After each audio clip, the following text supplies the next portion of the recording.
welcome to the show. Thank you so much for joining. It is October 26th, 2025. I'm Eric Murphy. This is Skeptic Generation, and we need to talk. We need to talk about skepticism. And joining me today is my co-host, Atticus. Atticus, how's it going? Hello, Eric. It's going very well. Good. Good. I'm happy to hear it. I feel like everyone I asked lately, well, including myself, has been like, no, everything is awful. It's always awful. Why are you doing well? I'm doing well. I have this thing where I like when it's gloomy. And this past week in Portland has been gloomy. It has. So the sun has been setting sooner and the trees are beautiful colors and it's rainy and it's gloomy and that makes me happy. That's fair. That's fair. This Yeah. last week, I've been able to keep the windows open and just listen to the rain. And Yeah, they're gorgeous. fair I turned enough. on the fireplace for the first time and my dog laid in front of it while I was watching a movie and I was like, this is Love good. it. Love it. Yeah, we put on the fireplace and the cat is just like angry at us when it's not on now. But well, I'm really, really glad that you're here. I know that I reached out to you and I was like, Atticus, what do you want to talk about on the show? And you said skepticism. I did. I did say And skepticism. I know that I had an experience this week that made me feeling that way. And then I really backed down from it yesterday. And I would love to talk about it, but I want to hear from you first. What do you mean? Why do we need to talk about skepticism? So being someone who went to school to study political science and being someone who is so active in civic engagement, I come at this from a very political perspective, which is not helpful all the time, but it's helpful in this particular instance. Um, I am noticing that there are a lot of opportunities for people to occupy space in either political parties or political groups without having a whole lot of pushback. And there's a couple reasons for that. Atticus, I'm sorry, my ADHD is killing me. Are you hearing a tapping sound? That is my border collie. I am so sorry. Oh, okay. It's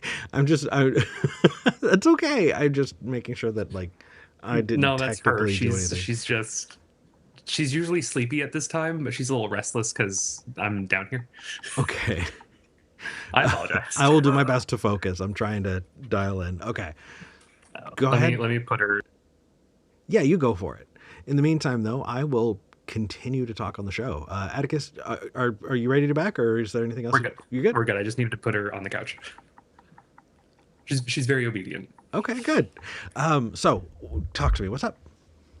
But yeah, so I've noticed that there are a lot of opportunities in political spaces and political groups for people to come in, have really big ideas, not get a whole lot of vetting, and then suddenly have the world and the opportunity handed to them on on a platter. Mhm.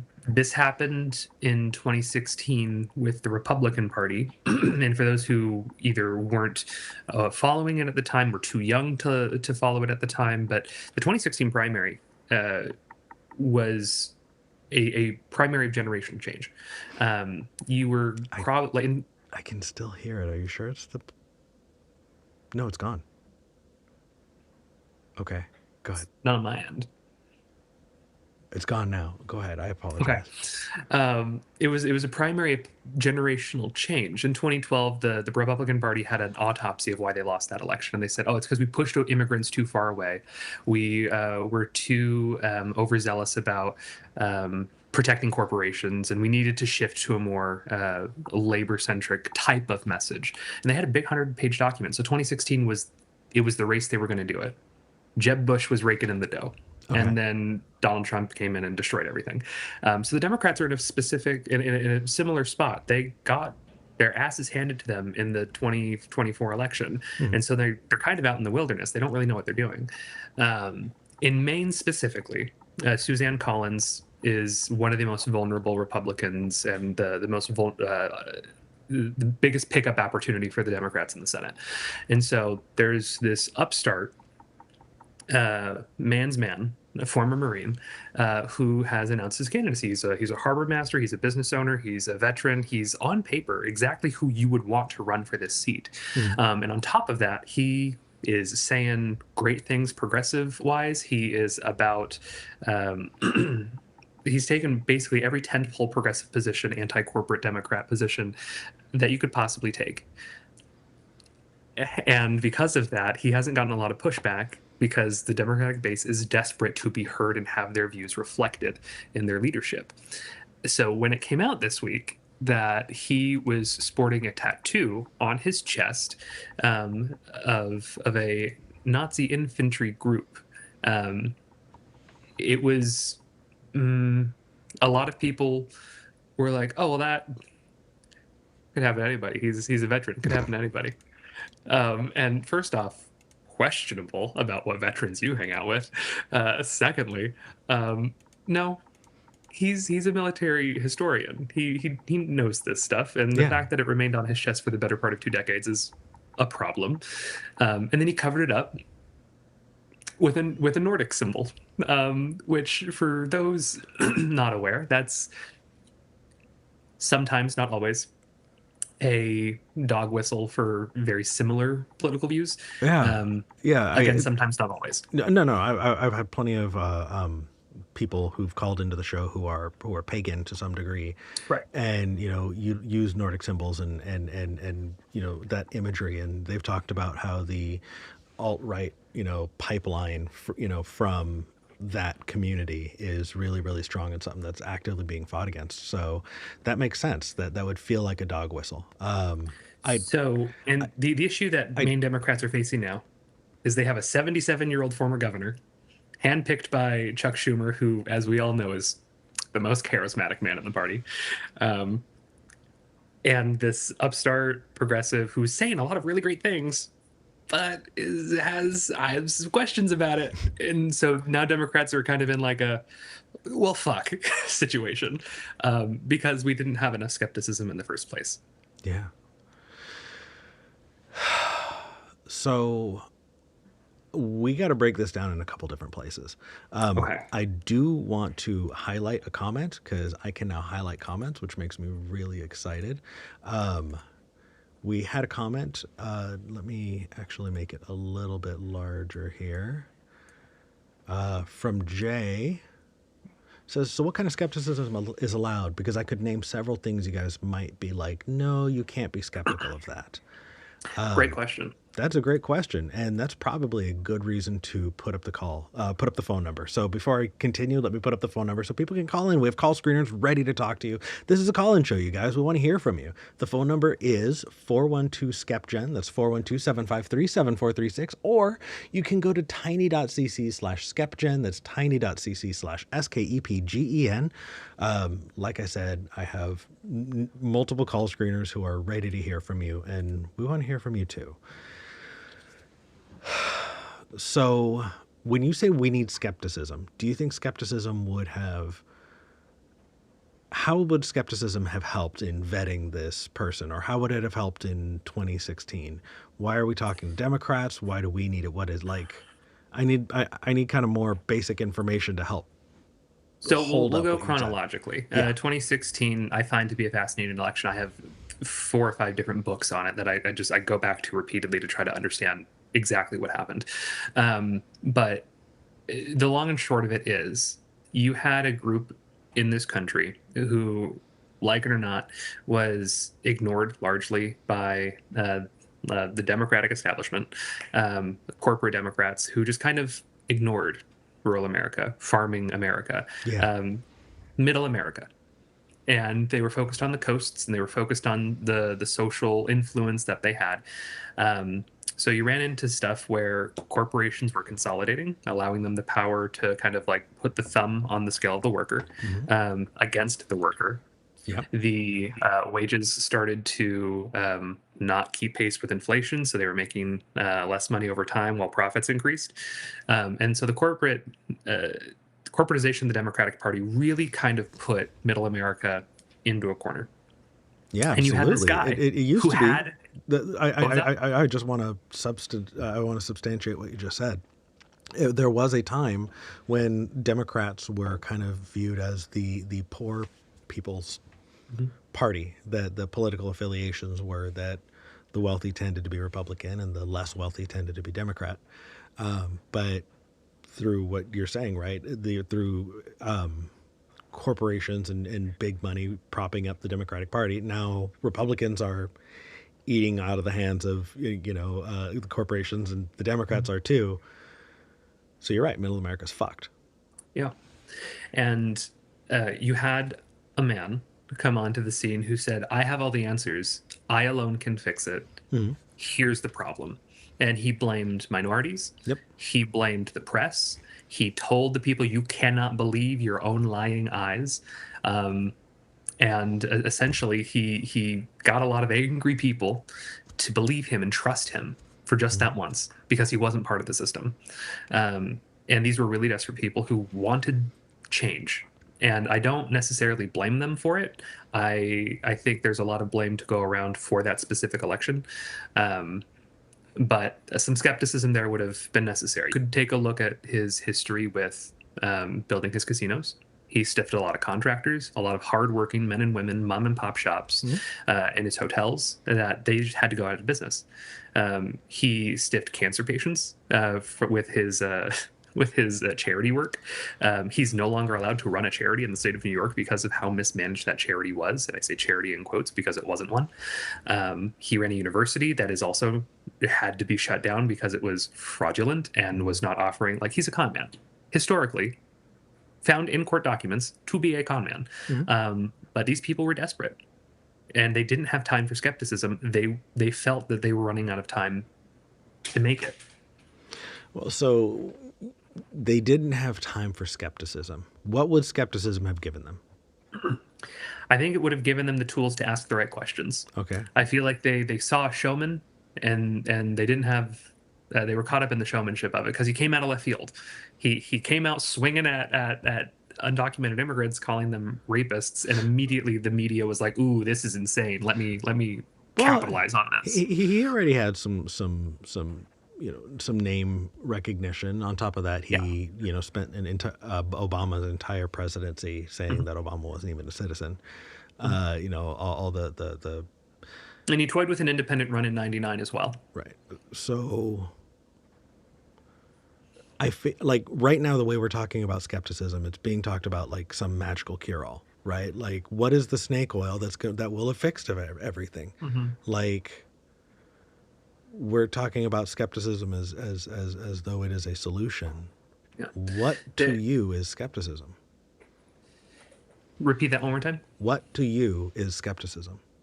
Ask the questions, and then don't take the if you're asking a question and this is the road that they want to take, and the other person goes, "Ooh, I'm just gonna ignore that question and get back on track." Don't do that. Don't accept it. Circle back. Hold their feet to the fire. And we could easily point out the fact that the news organizations often don't do that. They take the bait. They chase the troll down the rabbit trail. And they don't just circle back and go, no, we're not going to talk about that. You have to answer this question. Because when you do that to people who don't actually have an answer to that question, they flounder and they struggle. So I don't know. I feel like my job here is to push back. And Atticus, I don't just want to push back against you. Anybody who wants to call in. Like, I think that the people who tend towards skepticism were not the people who voted for Trump. I agree. So when you're saying we need skepticism, you're not talking about we as in the people who didn't vote for Trump. You're talking about, you think MAGA needs skepticism. I'm saying that the MAGA crowd could have benefited from skepticism in 2016, and it could have stopped them from being where we are now. And I'm also saying that the Democratic Party specifically is in the same place.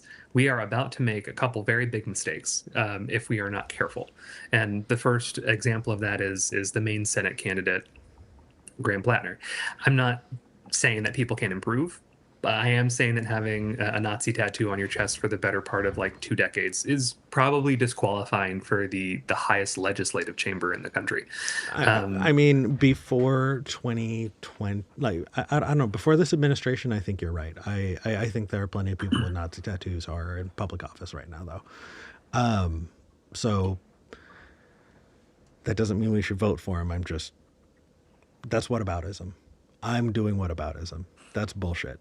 Um, so hold on a second. Let me take a step back.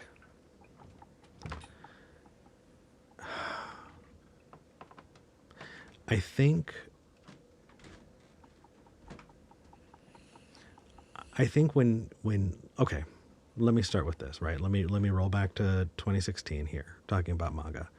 This is a group of people who prided themselves on saying, do your own research. This is a Yep. group of people who prided themselves on saying they were asking the right questions.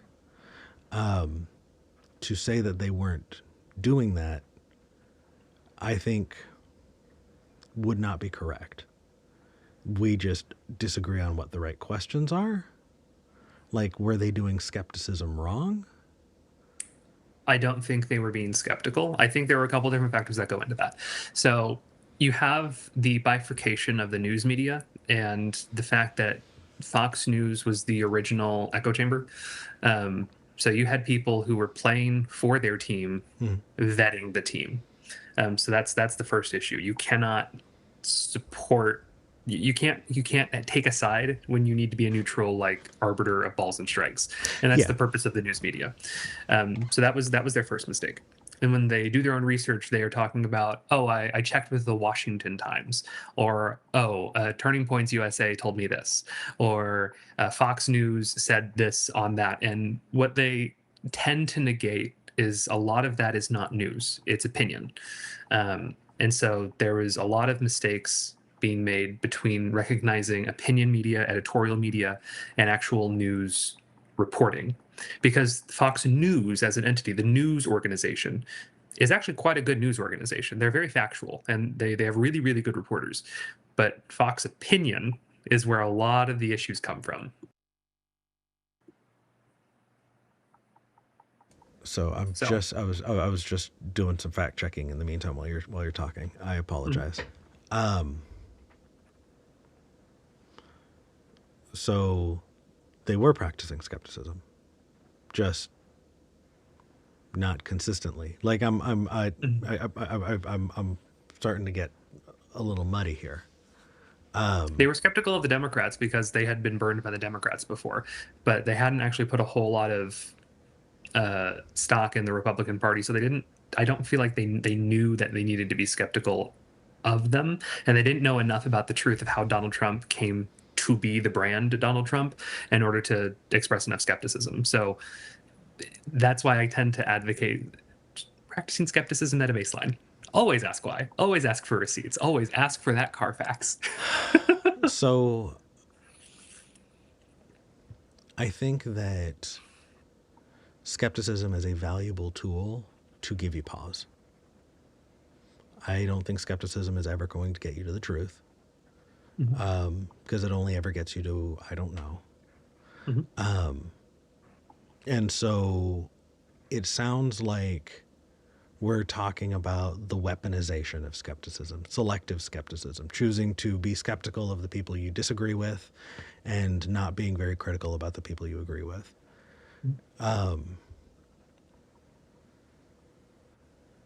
It sounds like they're using skepticism just not enough, or what? I think that's a good characterization of it. Okay. And this goes for this is a carte blanche for everybody. It's Like that's the thing is it's not. I disagree entirely. I want you to make your case and then I want to disagree okay, with you. So why is it carte blanche for everybody? I think it's carte blanche for. So let's take the two big parties out of it. Jill Stein, the Green Party needs to be skeptical of her because she's done nothing. She got elected to a town council once in like 1994, Mm. and then just never won another election. And somehow she became the candidate for one of the four main parties in the United States. Not that Libertarian and Green parties are main, but the fact that she's been their presidential pick for like 3, 4 consecutive times is bonkers. Especially when you have really, really great local Green Party candidates or really, really great independent candidates who could take that mantle and run with it and actually do some organizing. Yeah. Um, So what but skepticism would I apply to Jill Stein that is going to cause no, me to look help? at the results. Look at the results. What has she done? When does she make herself known? Oh, it looks like she's being a little opportunistic. She only comes around every 4 years to get her 15 minutes of fame. Oh, well, maybe we should go with somebody who's actually on the ground doing the work. I've actually talked Um, to people who've gone to rallies that Jill Stein has talked at, and they've pretty consistently been like, "Holy crap, this is exactly what we need." Like, I think Jill Stein is a great speaker. yeah, I think Jill Stein Donald is, Trump is too. and so is Bernie Sanders. Yep. So the skepticism, I don't think is going like, what are they doing? I don't know if that's a skeptic. I don't know if that's a skepticism thing. Skepticism, Fact like, fact sure, checking wouldn't be skepticism. that's not fact checking though. So, like, okay, skepticism is asking why, or Hmm. you know, is that true, right? So Hmm. we can ask, why do you think that's the case, and we can investigate your epistemology. We can investigate all the tools that you're reaching into your toolbox for Hmm. to understand the world around you, and we are practicing skepticism by continuing to break things down and figure out the truth of it, right? So there's the ontological piece that skepticism talks about. The other big piece about skepticism is axiological, right? It's what ought we do? So you have this value system, right? Maybe you like democracy. Okay, cool. Why do you like democracy? Well, because people get to be a part of their government. Why is that important, right? And then you just continue asking why.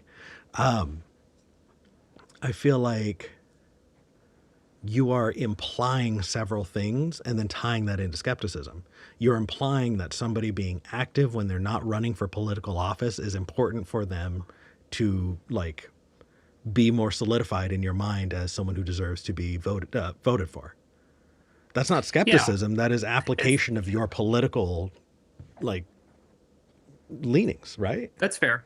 That's fair. Because when I look for somebody who wants to lead an office, I look for results to see like, oh, if they did that there, they can probably, if I give them more power, they could do more good work if I like the work that they do. Um, so maybe it's not so much skepticism for that aspect. Right. Maybe it's just more political vetting. Um, Well, and also there are people who are really great at organizing and not great at boots on the ground stuff. That doesn't mean mhm. that you want somebody who's necessarily, always boots on the ground to be the person in leadership. I got to tell you that my first time really active in a nonprofit, not going to name names or give details because this is a person I like genuinely, who is one of the most giving human beings I've ever met in my life. Just always active in the community and helping the less fortunate around him. When he was put into a position of power, because of course he was the face of a lot of things. He became rather capricious, and it was like, okay, we're gonna work with this organization, or it's a, we're gonna support this nonprofit because we like what they're doing. And he said no because I don't like this person there. No, because I had a disagreement with that person. Or yes, you can they can make use of this money, but I don't want to give them everything that they're asking for, so I'm going to give them half for no reason. I definitely learned that like the person who is boots on the ground is not necessarily the person who should be leading. So if Jill Stein is great as a leader, but she doesn't get her hands dirty, right? Then should that disqualify her from being a leader? I think that's a skeptic question. That's a good skeptical question. I tend to try to how are we going to quantify greatness as a leader? How are we going to quantify effectiveness for that kind of thing? So Well, I'm asking more how and not why now, which means I'm probably getting less into the skepticism. right, and the application of skepticism is now breaking down the implications. All the stuff that's baked into what makes someone important for you to vote for. Hmm. And shoring that up. Why is that important to you? Is that helpful? I think that we carry a lot of these kind of implied pieces when we talk about applying skepticism, and it's not necessarily helpful. Like, we assume that people don't like fascism. And so when we point out fascism, we expect them to go, oh no, I don't like that. But I've seen Jubilee. There are people who are just like, no, fascism, great. Like, Yeah. so what are you exposing to them that they're not going to be on board with? You're assuming that you have the same values as another person, and so your application of skepticism is being applied to, are they exhibiting the values versus why are the values important? What I is think that's a really interesting phrase that you just used because and this is just me, and I don't necessarily think you were talking to just me about it, but I think it's important to discuss that generalization. yeah, You said like maybe I assume that I have the same values as someone. I almost never have the same values as anybody, and I'm aware of that because I'm weird. But I think that I have the same goals as most people. I want children to be able to go to school. I want people to have food in their bellies. I want their yeah. families to be safe and fed, that kind of stuff, that very general kitchen table kind of stuff. And then I start there, and then I talk about what policy can be made in order to make that effective. And that only works, and it took me too long to realize this, that only works if the other side actually has a policy proposal. But a lot of the time they don't. It's a lot vibes based now, especially on like the MAGA right. Well, I don't think it's I think again, like your assumption that everybody should be fed and everybody should be in a safe place as a starting point. Do you think that the MAGA right feel that way too? I don't think they think everybody should. I think they should. I think they definitely think that they should be fed and paid and housed, and so I can at least start with that when I have conversations with the MAGA right, and it's been a decent starting point for the conversations that I've had in the past. I think that they value people getting what they deserve. That you are entitled to what you have and what you work for. And if anyone tries to take that from you, they are a leech. And I think it is socially very important for them to signal that they are not leeches on society as a prerequisite to being able to sit at the table and have a conversation with you. I think that they would put that right up there with what you're talking about, like security, having a roof over your head. Like, you're approaching these with different values. And so where I'm breaking this down is like, how are we applying skepticism now, right? We wanted to talk about, well, the name of the episode is We Need Skepticism Now. Do we? Like, what is it about skepticism? Or are we talking about critical thought? Are we talking about Socratic reasoning or dialogue? Are we talking about we need to have conversations about our values? Like, I think all of those are probably more apt for what I'm thinking of. I think you've actively changed my mind on the phrases that I would prefer to use okay, because maybe it's not skeptical. And here's the thing: I'm not super well versed in like philosophical stuff. Skepticism. I like to use logic, but I'm not super yeah, into like the study of it. Um, you are my political absolute encyclopedia of a friend. And I want to like ask you all of the political things. When you said you wanted to talk about skepticism, though, I thought about where that crosses with politics, and I think that it's mhm. important for us to shore a couple of things up. I think that I've said this last week, and I feel like a broken record, but it keeps coming up, and so I'm just going to keep saying it. Swords to plowshares, I thought was a more common term. Apparently, it's not. So the concept of a kingdom that no longer needs its weapons, and so they all turn in their swords, and those swords, because there's no longer need for war, get used in the fields to plow the fields to plant seeds because that's all they're good for now, right? Turning your swords to plowshares is the idea of leading that kind of effort to take the tools that you would use for war and break them down. I think that Democrats have a really big hard on for that They really do. They're so excited to do it. They're so excited to do it. They think that if they do it first, everyone's going to be like, "Oh my god, you're so amazing, senpai. I'm going to do that too." And so I'm going to, so like, breaking yourself down while you're still under threat is what people think is going to fix things. And I think that's insane. And I think that's happening with skepticism, right? Skepticism gives you pause. It tells you, hey, you know what? Maybe I don't know enough to go forward in a thing, right? I think that yes, obviously there needs to be skepticism in your life. And also this audience, I think, knows that more than most. So is this the audience? Are these the people watching this? Are these the people who need skepticism? Or are we talking about all the people who aren't us, who should be more like us? Like I'm trying to kind of shore up, like, who is this message for? Is this message for Democrats? Is this message for skeptics? Because, like, the Democratic side of things, right? You're talking about this person that's running for office, and where did you say, Maine? In Maine. Maine. I think that the question, if you want to apply skepticism, is should a Nazi tattoo that is covered up disqualify you from running for office?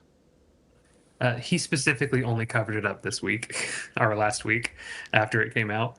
So that's a Okay. problem. Yeah, Let's sorry. add that in. Okay. So Good should context. that disqualify someone for office? This is applying skepticism. Yeah, so I don't think blanket should exclude from office. I think as a first office probably should exclude the United States Senate. I'm not convinced that he's out of the running.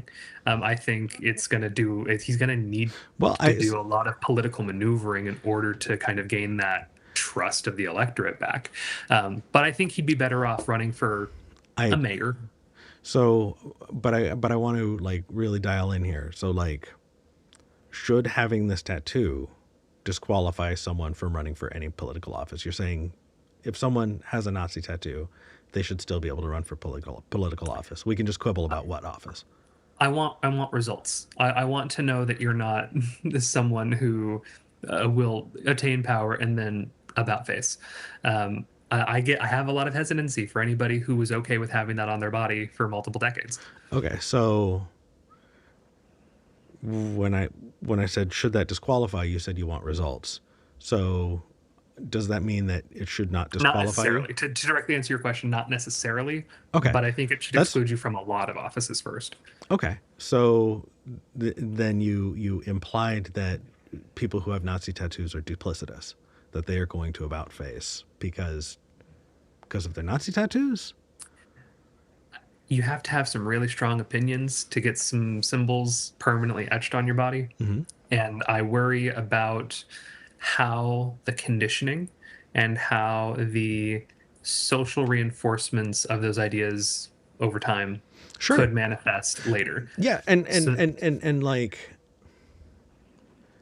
I think that I can imagine a white supremacist who mhm. sticks to their word and follows their promises and takes care of the people they think they need to take care of. No duplicitousness is necessary. There's just a disagreement. We don't have the same values. But I think someone being a bad person doesn't mean they're necessarily gonna about face, right? Again, right? This is just like digging in on skepticism, right? Like, Yeah. we are just applying skepticism here. So let's continue, because, like, I think that if I continue to this line, ultimately skepticism has one end place, and that is I don't know. Mhm. That's the only end that skepticism ever gets you to, is I don't know. And I don't know his heart. I don't think anybody can, unless they've like really known the guy for multiple decades. And in this type of situation, nobody's going to trust that as a source. So at the end of the day, you're right. It's a lot of I don't know. I'm uncomfortable with having him as, like, I say my party, but I'm I so That, so I no no no I'll be much more straight up, right? I don't want to live in a world where fascists are in charge. I think that people who tattoo fascist ideology on their bodies, I don't want them anywhere near me. And when we're talking about political office, I think that I want to live in a world where that fully disqualifies them. And if I do not live in that world, I'm very upset. Like yeah. that Well, and that's where the question's coming in now, because he's not parroting those phrases. He's not actively advocating for them. He just had a symbol on it and he's claiming ignorance. So you're running into the idea of where does the empathy stop? Where do you stop expressing understanding for an innocent mistake that you made in your 20s after being brainwashed by the American government to be a Marine? Like where does that empathy stop? And I don't know. That's kind of where I'm at. I don't know where it stops. I don't know what the implications are of having him be elected to that office should his peers decide that he should represent them. I don't know. I'm uncomfortable about it though. and that's fine. Um, I think that this is the conversation we need to have, though. What are your values? Why are they important to you? Why should they be important to me? Um, and I think that's entirely not skepticism. That is something else, and people get really uncomfortable about it. It's easy to kind of sit on the fence and pretend like you don't have your own views. Let's stand right in the middle, and just follow wherever the Overton window takes us, so that we don't ever need to make a decision. Um, but we do have values, you know, and I am a humanist, as are you. We both use skepticism, and we also use humanism. We want to grow communities. We want to reach out and take care of our neighbors. Um, I think. Can I give you a different example of skepticism Sure. here? 100%. So I had a family member reach out to me this last week who said, "Hey, Eric, what is going on in Portland? Like, I'm hearing in the news, what is going on over there?" And so I told them all about what's going on. And this was via text. And after I finished sending them all this stuff, they messaged me back, "Where's your proof?"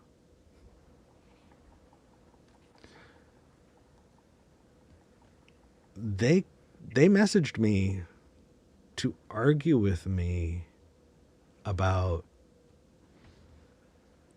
what's going on in my town. I think that I walked away from that saying, we need skepticism, damn it. Because I want to instill in this family member of mine the inquisitiveness to go, hey, let me look into this, or, let me check this out. Instead, what you have is skepticism as a weapon, right? Selective skepticism. Oh, I'm just going to be skeptical when I don't agree with a thing. I'm going to give you pause. And I think that for a little bit this week, I was kind of blowing that horn, and then it got brought to my attention that in the YouTube space that we're in, all people fucking do is navel gaze. I'm guilty of it too. All people do is abstract and go, oh, should we really be doing this, and not having any actual impact on the world. And that feels like another escape. I don't need to be a part of my community if I'm asking the important questions. We're all debating each other instead of getting involved in what's actually going to help people. And so yesterday I sat there and I was thinking about what we're going to do for this episode, and I'm like, okay, do we need skepticism? Okay, do we? Well, my family member does, and also the people who are watching this really fucking don't. They really don't. Quit navel gazing and be a part of your community. Call a family member. Find a way to volunteer. Get involved. I mean, we're talking about being like anxious all of the time, and I'm anxious all of the time. And yet when I went out into my community, that was the only time I wasn't anxious. That was the only day I wasn't depressed. Like, that's what we should be doing. So, yes, people need skepticism. And for those people who are in our community who are practicing skepticism, great. Fucking continue. That's fine. But we can't pretend like that is the end point. It is a prerequisite, sure. But like, it is a different message for different people. And it's frustrating. I want to have like a one size fits all solution. But really, if you're not questioning the world around you, or you're only doing that to defend your opinions,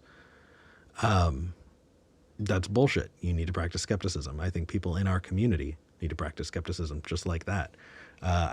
There was somebody who is actually being screened, who wants to talk about what kind of skepticism. That's exactly what I'm talking about. Once they finish getting screened, we'll pull them right in. But yeah, that is a question that I have for everybody who's watching. Like, is philosophical, like, discussion what you should be doing right now?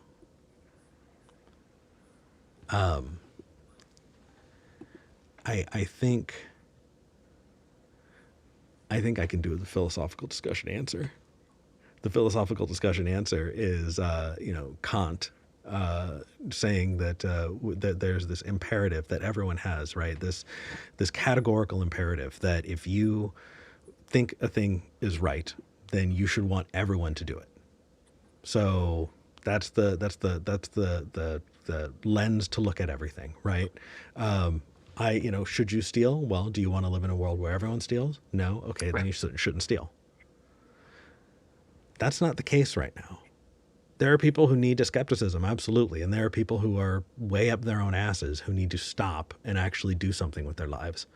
And so saying we need skepticism feels wrong because there is no categorical imperative here. It's where you are in your journey. Let's talk to Atheopagan. Atheopagan wants to talk about what kind of skepticism is allowed. Atheo, how's it going? Hi.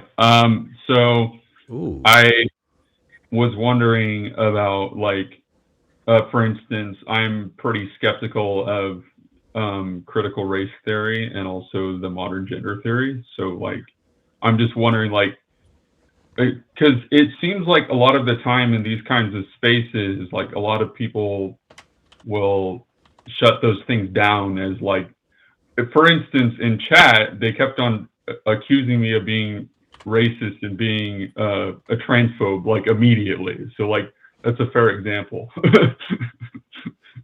Okay. Atheopagan, you're not the person who normally calls in calling himself Atheopagan, are you? What I was saying I was joke from chat, but I guess that's just the name they had for me, so it's okay. I'm going to call you a joke because I actually have somebody I call Atheopagan who I actually went to lunch with a few weeks ago. And I am absolutely going to confuse you with that person if I keep calling you. Yeah, that's perfectly fine. So I'm going to call you joke. Okay. Okay. So you're skeptical of critical race theory. Yes. Okay. What is why are you applying skepticism? Why is it important? And why, break this down for me. I need more information. I'm kind of confused about your question. Sure. So my understanding of critical race theory is actually the result of skepticism. Why is the world the way it is?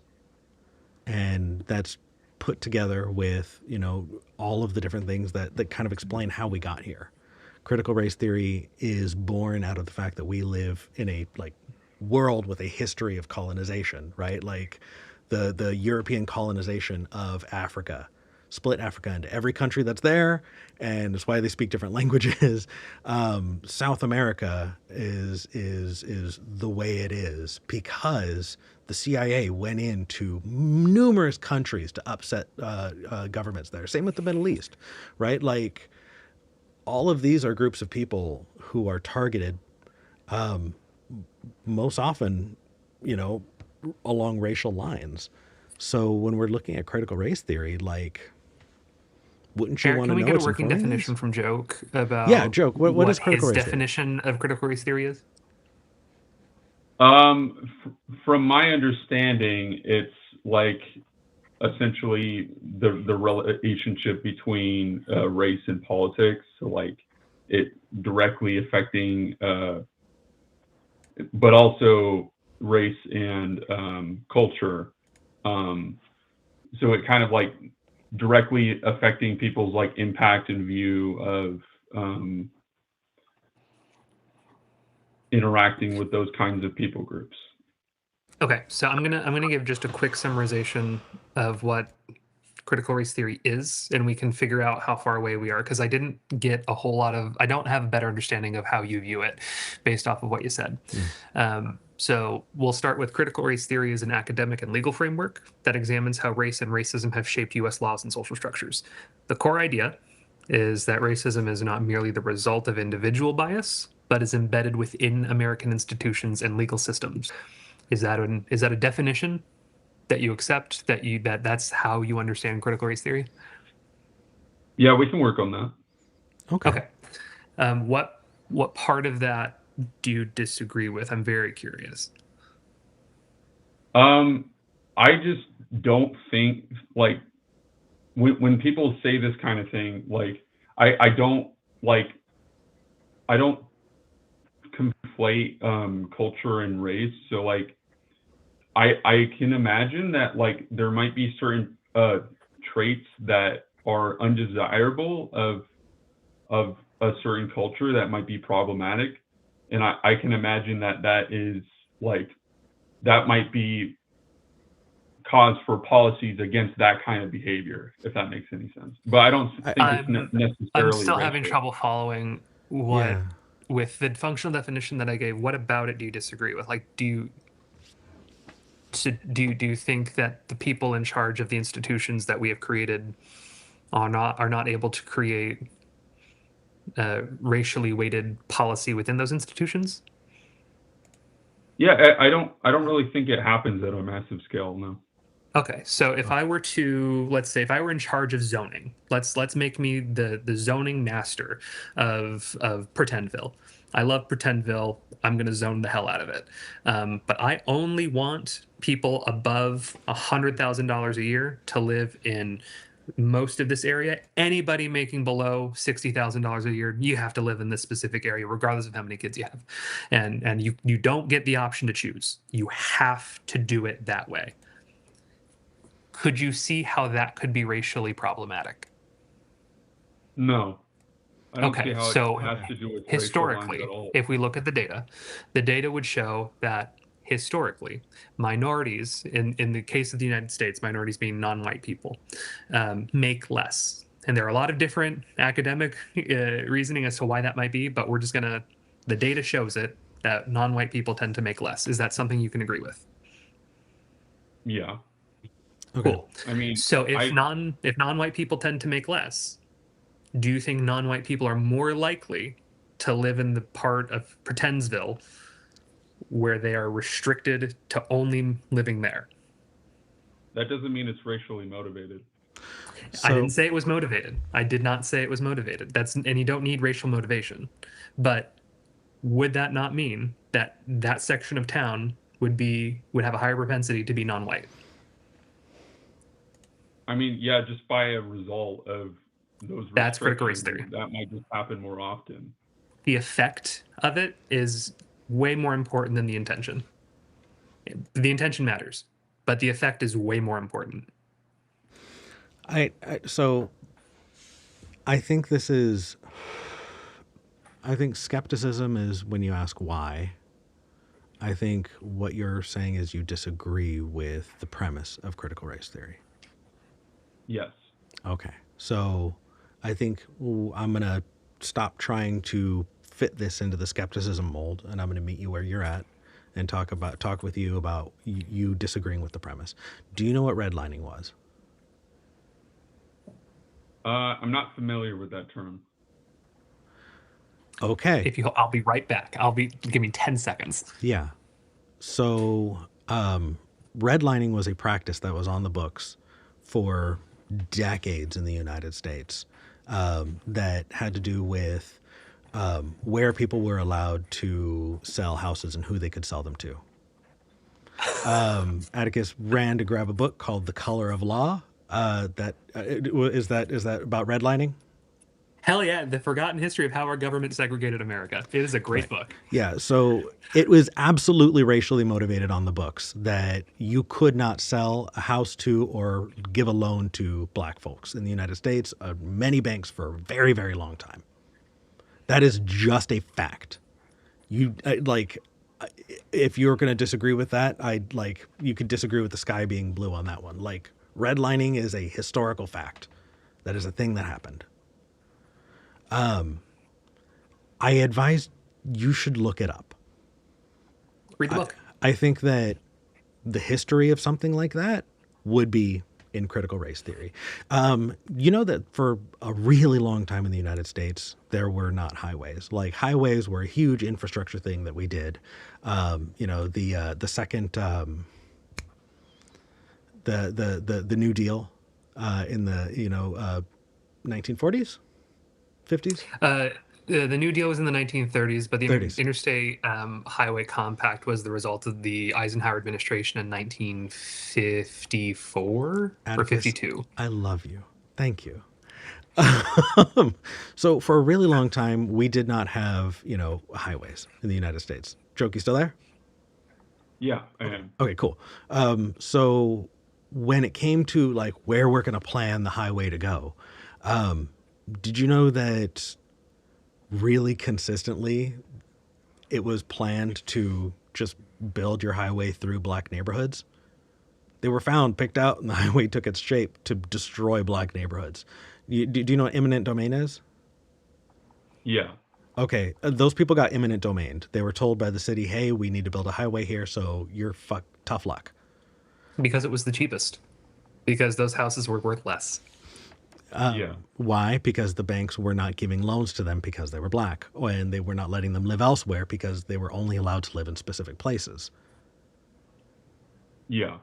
So when the effects of policy disproportionately disadvantage and disproportionately target minority communities, that's critical race theory. And these are examples of them being or racially motivated. Do you know what the syphilis experiments? What was Atticus? Help me. For the first time, I genuinely don't have any data on this. I don't know what you're referring to. Really? Yeah. I think I may be familiar with Tuskegee. it. Like, it's like ringing a bell, but I don't know exactly if I know. Yeah. So I love learning new things. Tell me more. The Tuskegee syphilis study was a government program that went, hey, we want to study syphilis. So what they did is they went into communities, black communities, and said, hey, we are going to treat people with syphilis, or we're just going to medically treat you. They gave black men syphilis without them knowing, or when they came in for treatment, they were not given, they were given placebos. They were used as human test subjects. They were specifically targeted by the United States government to be the test subjects so that scientists can learn more about syphilis. Yeah, I think I remember hearing about that. Yeah. Do you think that was racially motivated? Yeah, I would say so. Okay. Do you live in the same country where that happened? I'm pretty sure it happened in the United States, right? Yes, it did. Okay. Slavery also happened here in the United States, right? During World War II, we set up concentration camps all over the United States so that we can send Japanese Americans. So, like, we put do you think that was racially motivated? Yes. Okay. So would you say that there is a history of racially motivated discrimination against people by the government or at official government levels here in the United States? Yeah, I would say there's a history of it. Do you think that people might not know what that history is? Yeah, I feel like a lot of people don't. Do you think it's important for people to learn that kind of history so that we don't repeat it? Yeah, I would Then, say so. then that is so critical race theory, and you support it. That is the entire reasoning behind it. So, Oh, okay. so have we addressed maybe what your disagreement was there? I'm like, hmm, Because because because because here's the thing. Here's the thing. I feel like it's talked about as if like it's teaching that white people are bad, and that is the stupidest thing I've ever heard. We're talking about systems of oppression that people don't even realize. Like, oh, joke. I'll tell you. I was talking to someone who worked in a prison in California for their entire career, right? Them working in that prison made them racist. Truly. Like talking to them, they said, "Hey, Eric, did you know that most of the people in the prison are black?" yeah, And I was I like, "Yeah." I can imagine. And he said, I said, "Isn't that crazy? Because black people are not, there are not more black people in the United States, so they're disproportionately represented in prisons. Why do you think that is?" And his response was, "They must be more likely to commit crimes." Do you think there could be other reasons for that joke? I'm not sure. Well, I think that a class in critical race theory could actually show you how we got here.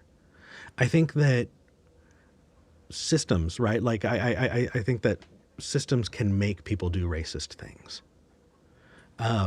Like cops are sent to low income communities where people don't have a lot of options. Those low income communities are disproportionately not white. And so they get targeted more by police than everybody else. It's kind of crazy, right? Like we talk about during the 80s. Did you ever learn about the crack epidemic in the 80s? Yeah, yeah, I know exactly about that. That was fucked up. Did you know that like everyone was doing coke in the 80s? Yeah, But but like white people were doing powder coke and non-white people were more likely to do crack. yeah, So if you were a police officer living in a just world, there would be just as many white people as, and like race wouldn't have anything to do with it because we can see that drug use was ubiquitous. It was across the board. It wasn't disproportionate. It was just disproportionately prosecuted. yeah. It was targeted. Yeah. Yeah. So, like, were the police officers themselves racist? I would say possibly. Yeah. But they didn't need to be. Possibly, but probably like not in the way that we're thinking. Yeah. And I don't think they specifically went out to like, oh, you. No, That's not what happened. but I think the beat that they got put on and Yes. the community that they got put in was made to make people into criminals. It was made to criminalize anything that people did. It was very disproportionate. Like, I don't think that every cop is a racist, but I think that being a cop can make you do racist things. Have you heard ACAB, all cops are bastards? I've heard people say it, but I don't really know what I the sentiment behind it I I is. I think it's talking about the job title. I think that you could be a just fine person, but the thing that the job itself is bastard, right? Like I don't think that our entire criminal justice system is necessarily fully racist, but I think that the structure of it is now it's baked in. But that's critical race theory. And I interrupted you. You were gonna say something, and I completely went off on a tangent. I apologize. Oh no, it's okay. So like, how does it like? I'm trying to like, because I'm thinking about how it's happened in like maybe a you know historical context, but like I think what I guess what I'm more struggling to see is like how it is it actually um how it applies to like a modern context, you know? Like Yeah. I don't know if those same systems still exist. Like I don't really think they do. They do. I, Atticus, you read the book. This is your jam. I'm going to shut up and let you talk for a little bit. Go for it. So let's talk about what happens. So we know redlining happened. These people in the real world were kind of limited in where they could go. Um, when you hear the word um, Compton, what do you think of? Wait, say the word again. Compton. It's the name of a city. Um, I would say I've actually been there, so I would there's a lot of things are boarded up and like there's bars and stuff from what I've noticed. So That's what I think about. Compton, if I'm not mistaken, and if I am, I hope someone in the chat corrects me. But my understanding is that over time, while Compton started as a relatively wealthy white neighborhood, as black families moved in post-war, they fled because they didn't want to be in the same city as black families. So they left, and it became a black neighborhood. And because of that, and a lot of the socioeconomic factors of the time, those families did not make as much money as white families, and because of that, you did not have a whole lot of businesses show up, and you did not have a whole lot of investment in that community. And as that happens, generation to generation to generation, you just don't have the economic push that a lot of cities and municipalities need in order to grow or change or bring investment. And because of that root system of how it started, you now have the present day. And today's results are what they are because of the root system of how it started. And it's the same thing for black families. There's a really gross stereotype about absentee fathers for the black community in America. And there's a reason that people bring that up, and it's because we policed neighborhoods, largely black neighborhoods, in the 80s.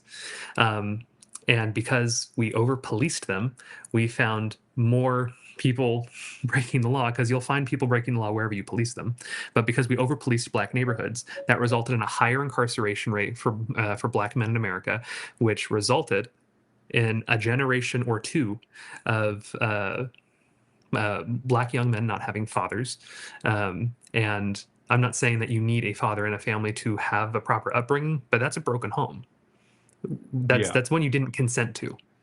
And those policies are still affecting us today because there are still people who had their father taken from them when they were children, who are now 40 years old, 50 years old, 60 years old, having their own children, and those children are having grandchildren.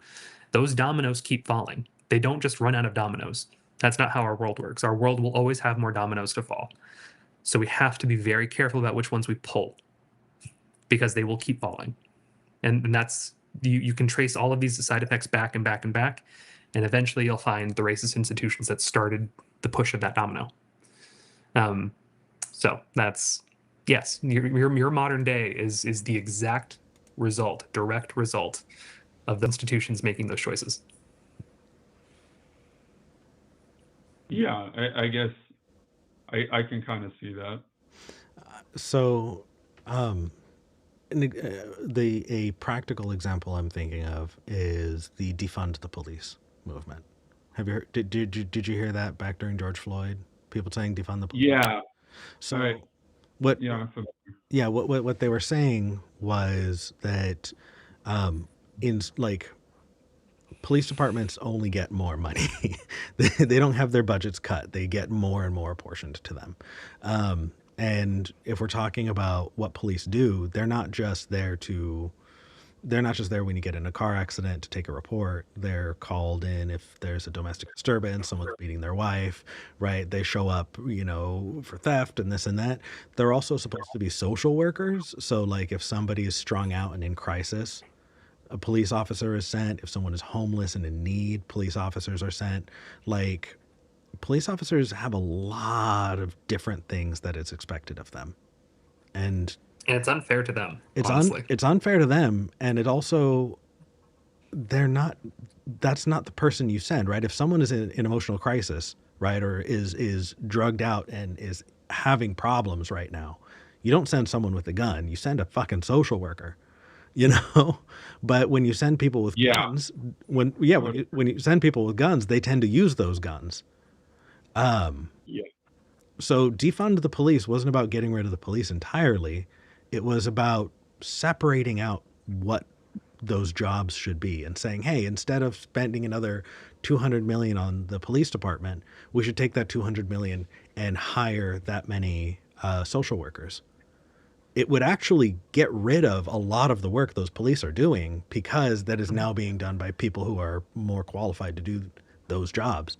And the police officers could focus on things that are not that. It's just really difficult to put on a poster board, reallocate the police budgets to social workers and traffic cops so that police can do what they do best. It's not easy to put on a poster board. But defund the police as a movement, right? The push to do that is absolutely a result of critical race theory, of looking at systems in place and going, hey, here's a system that's kind of fucked up. It does have a racist history. How are we going to fix it? Let's do something different. Yeah. I personally don't think it worked out very well because No, I don't think so either. I think defund the police is probably a really bad name for it. It also didn't happen. Yeah. Just to be very clear, it largely did not happen. No. Almost no Okay. police departments got defunded. And yeah, we can. I think even if it did though, like wouldn't like that just cause more budget cuts rather than actually like retraining the people who need to be trained differently? And stuff I like don't that? want to retrain police, because in order to get through the police academy, you have to go through a lot of you have to get things drilled into you that are reflexes, and I don't want people with those reflexes to be checking in on people who are having a mental health crisis. I want social workers who went to school for social work to be responding to those health crises. So I don't want to retrain the police. What was that?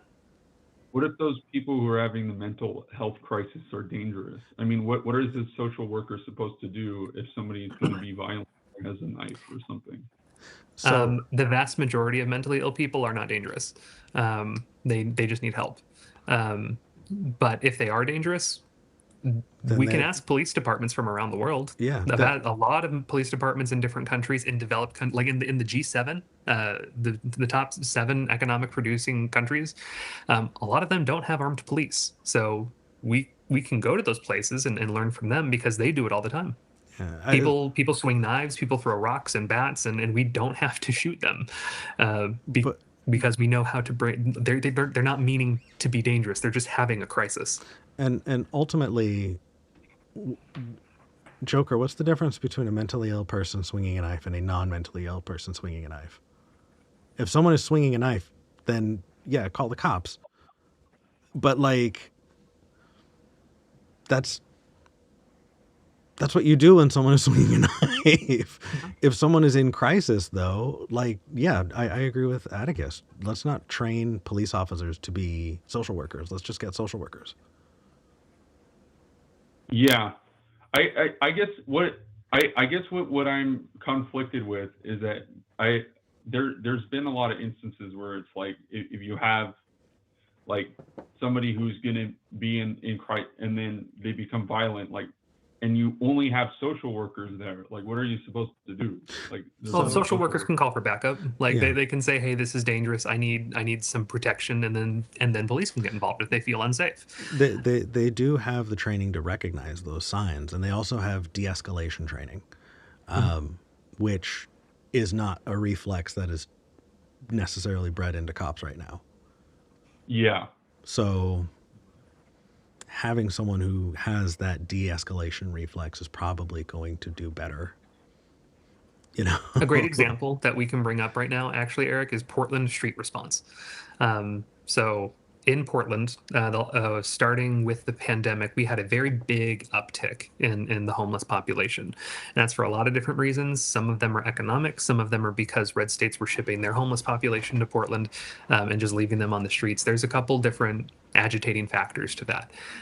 But the result, regardless, was that we had a very relatively high, relatively visible homeless population, and it affected our downtown economy because we didn't really know what to do with it or about it. So Portland Street Response was kind of sort of born out of a need to have non-armed people respond to people who needed help.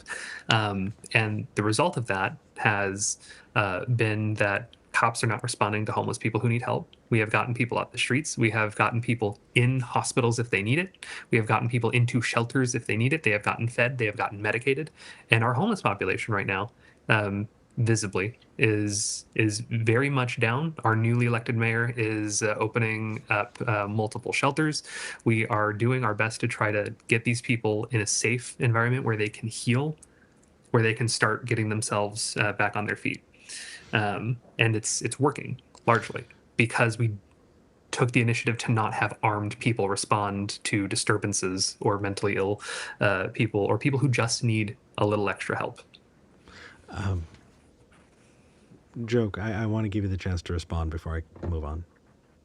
Okay. I just had one more question, and is why do you think police officers aren't trained in de-escalation techniques? So I think that it's a couple of things. Number one, it's regional. Police are trained differently in different places, and there's not really a consistent method or even a consistent outlook with the way they should be trained. The other piece is that, Atticus, why don't you go first? I'm trying to get my thoughts structured here. Can you repeat the question one more time? Joke. Why aren't cops being trained into given de-escalation training as a knee-jerk response? They are largely, and I say this as somebody who has a family member that is close to me who wants to be a police officer. So he and I have some interesting conversations on this topic because we come at it from very different angles. But they are trained in de-escalation. The problem, from my perspective, not his, is that they are also very much trained to make sure that they are the ones to go home. Like, if anybody's leaving this, and if somebody has the propensity to not leave a situation, it's going to be me that leaves. And because of that, they tend to be a little quick on the trigger. They tend to be a little bit quick to use excessive force because their priority is to go home and to be able to be safe. Rightfully so, but there are strategies that should come first. So there's some training aspects that need to be reworked, and we probably shouldn't be emphasizing that anybody could be carrying a gun. Oh, what's that in the pocket? It's a gun. Shoot! Like that's a problem. The fact that everybody is so anxious, so I'm not sure. And that's actually another reason why gun legislation in the United States is so important, because it also protects our police officers. Yeah. So there was one other thing you said you're skeptical of. So we agreed that you weren't skeptical of critical race theory. You disagreed with the premise.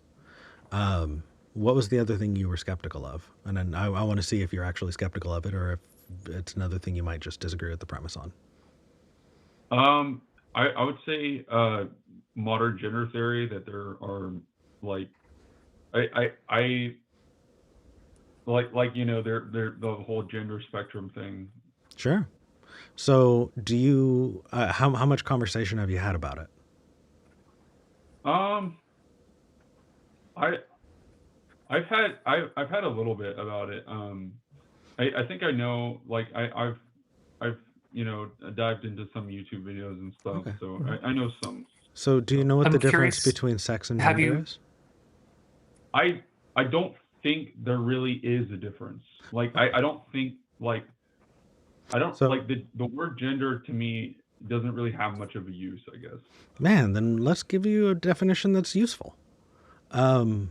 So I like, if you've seen this show, you know that we try to like use the best language we can, and if we have good definitions, we can inject nuance and have like really well constructed ideas, you know? Yeah. So if sex and gender are interchangeable to you, let's give them specific definitions so that we can have a more nuanced conversation, okay? Okay. Okay. I'm I've been the same gender my whole life.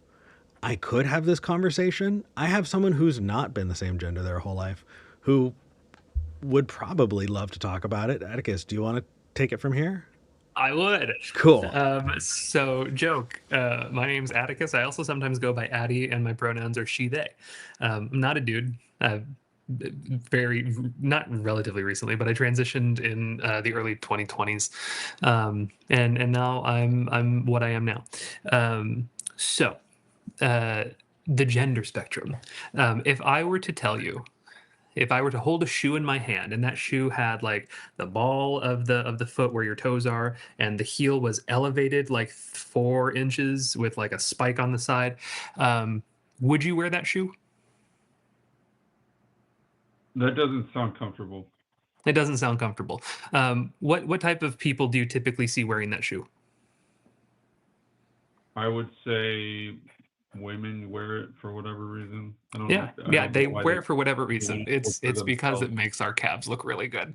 But that's neither Yeah. here nor there. The reason is because so if you were to take that exact shoe and go back 3-ish, 4-ish centuries to most any medieval village with some sort of affluent population, you would find that men exclusively wore those shoes.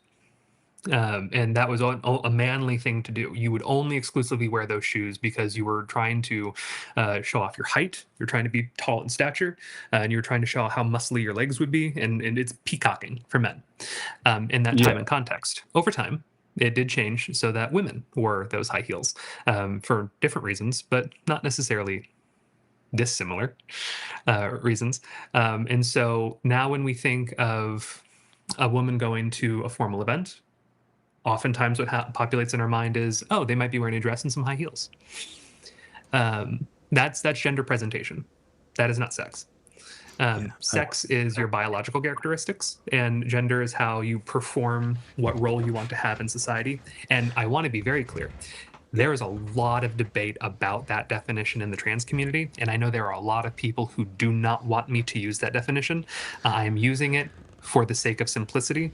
And if we want to have a more nuanced conversation, I need someone more educated than myself. So that's my big asterisk with that kind of general introduction. Can I throw out one as well that might be a little faster? Go for it. Cool. Joke. Are you a guy? Yes. Do you like football? No. Isn't football a manly thing? Don't when you think about guys, right? Don't they like football? I mean, they tend to like football more than women. Yes. So do you think that there's a connection between manliness and football? Yeah, there probably is. Do you think it's the penis? Do you think the penis is like an antenna for football? I Yeah, well, I mean, if we think about testosterone and just the way that kind of manifests itself, I think it makes a lot of sense that men tend to like that sport more. Okay, so if I don't like football and you don't like football, are we less men because of that? No. I What actually have a about really interesting what? thing, a really interesting stat to share when you have a Yeah, second, or Eric. the pink and blue thing, right? Pink is for girls, blue is for boys. You know that changes like pretty consistently. That pink used to be for boys, right? Yeah. Yeah, you have like in Egypt, they would wear makeup and stuff. Yeah, It's like it's yeah, and you would dress a boy in pink because in the UK, right, a soldier wore a red coat, and so it's like a mini soldier. You know, I want my boy to grow up to be a soldier, so I'm going to dress him in pink. We we as a society, we connect these ideas with your biology, but they're not connected. They're just the social baggage that we have that we connect to biology. And Yeah. across different For whatever cultures, reason, across different cultures, they attach different social baggage to biology, right? What people do with this kind of parts act this way, and it changes, and it's different all over the world. Do you get that? yeah. Okay, so if we're going to have that conversation, we should probably have different words for those things, right? Yeah. So if we're going to talk about your bits, that's sex. That is your sex. If we are talking about the social baggage connected, we're going to call that gender. So I can you see those as two separate things right now? Yes, but I don't see what the use of using gender in that case is, because it just seems like you're trying to express your identity. Like, I don't see why Right. you would apply gender to that. Well, so first off, a lot of this discussion we're going to have is about gender, and I think what's important before we really move forward is that we really clarify that we're not talking about biological sex. Yeah. Okay, so can boys wear dresses? I would say socially it would be a taboo. I wouldn't Unless it's um I guess what kind of dress do you like mean? Because, like, back then we had a toga, and that wasn't really considered a dress, but it looked right, like a dress. right. Or, like, it in Scotland you have kilts, Yeah, that's which could be exactly right. considered a skirt, but they're technically not skirts. So Yeah. it's like, I So don't know. so If a if Scotsman were in the middle of like Dallas and he was wearing a skirt, would he be considered manly? Probably not. But that just goes to show that gender expression is cultural. right. It's social. So what you do when you express your gender is you're putting a flag up there and you're saying, "Hey world, I want you to treat me this way." And it's not everything's gender based. We do lots of things to signal ourselves for in groups and out groups. But gender is a big one. And the way that you express that gender is you're telling the world, hey, this is the way I want to be treated.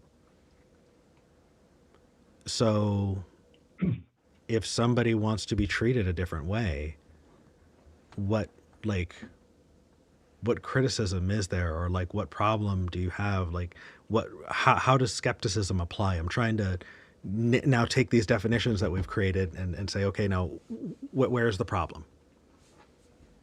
Well, it's like, I don't understand why you would need to use, like, the term gender in that case. Like, is it really?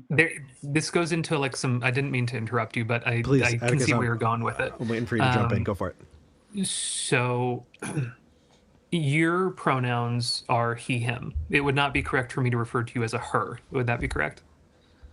Yeah. Right. So you have preferred pronouns. And my pronouns are very decidedly just not he, him.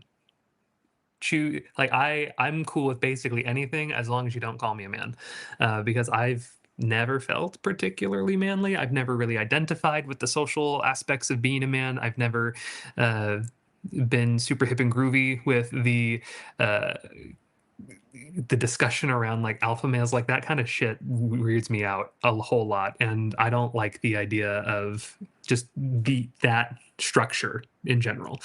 So I'd have no connection to the idea of manliness or maleness or social leadership. It's all lost on me. I identify as genderqueer and not as a trans woman.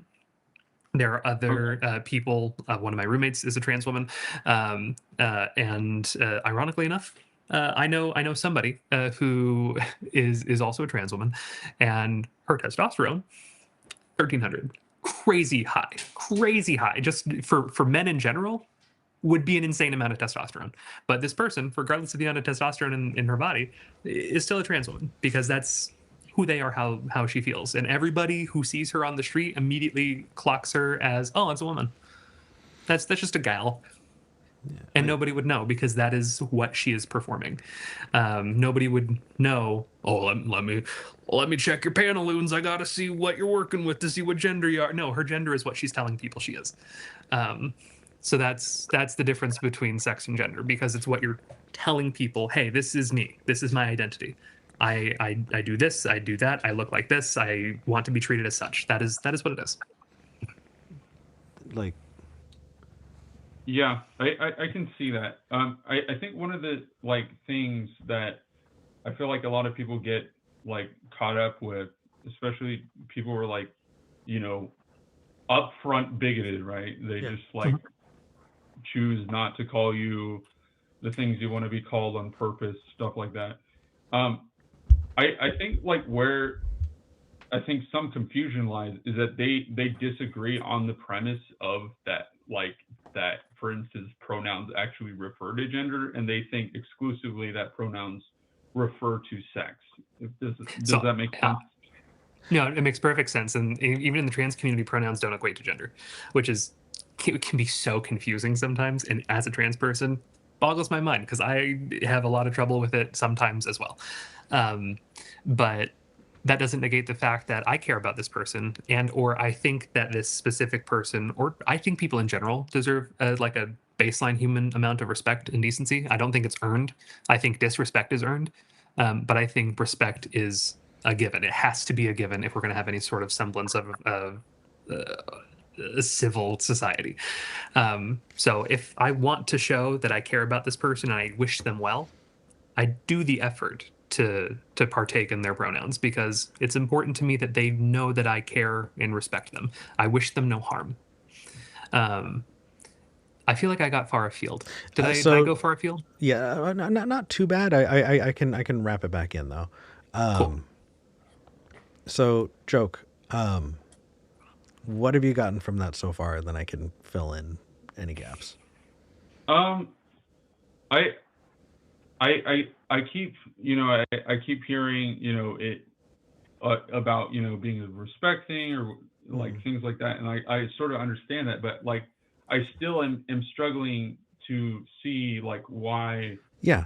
So gender is useful in this case, like well, because like you have a form of expression, but that doesn't like we don't actually. I don't think we need a separate word for that. well, if we're going to have a nuanced conversation where we could talk about the differences between those things, then having separate words is important so that we don't confuse them. And if we're talking about it, if you ask a biologist if sex and gender are the same, if you ask a sociologist if sex and gender are the same, both of them will immediately say no, because they're not the same thing. They describe very different things, and they are used functionally for very different purposes. That's why we use different words. Your doctor cares about your sex; they don't care about your gender. Yeah, your doctor could care less about your gender. So, like, what Atticus is saying is that if people want to be treated a certain way, then fucking treat them that way. And I get you get that, right? So why do we social signal at all? The question you're asking doesn't make sense to me because it's just like, oh, hey, I'm a nerd, so I'm going to dress a certain way to signal to the world that I'm that way so that I can find other nerds to be in community with. But does that involve gender at all? So what I'm talking about is social signaling. What I'm talking about is expressing to the world a way so that the world can treat me the way that I want to be treated. That's social signaling. But like I guess what I'm skeptical, it's not that I don't think gender and sex are the same thing. I'm skeptical of the term gender in general. Like I don't really think it's useful. So disagreeing is not necessarily skepticism. Skepticism is asking why.